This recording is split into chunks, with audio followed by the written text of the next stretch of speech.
Ya, ¿dónde se tomar el tren? Ah, ya.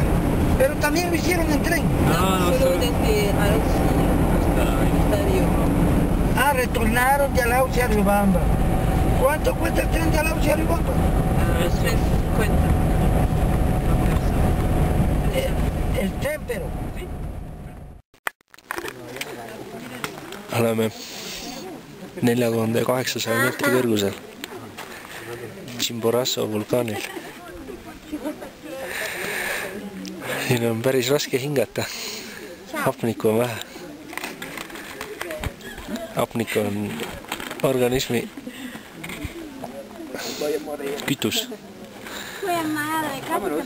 Ja südamel on kütust vaja. Kütust ei ole, jääb süda seisma. Sellepärast tuleb väga ettevaatlik olla sellistes kõrgustes. Grabando. Grabando. Sí. See on meie giid. ¿Cómo se llama usted? Arnulfo. Arnulfo. Tema tõi meid siia ülesse. Triinu on ka siin.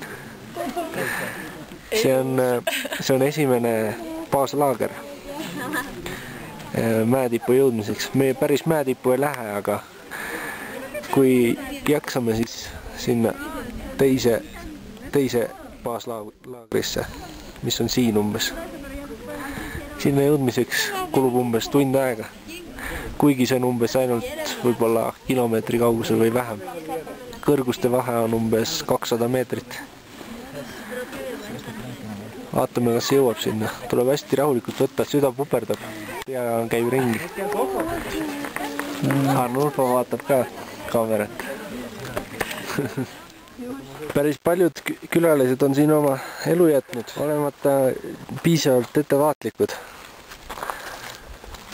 Siin selles kõrguses on hapnikust suhteliselt vähe.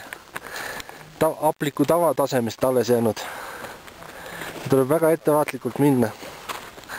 Muidu mootor ütleb üles.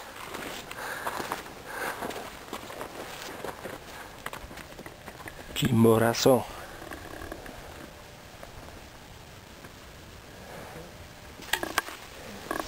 Siin on äärmiselt rahulik.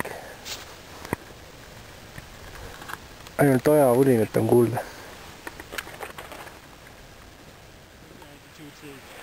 Puhkepaus. Kõrgus umbes 4980. Teine baaslaager on seal.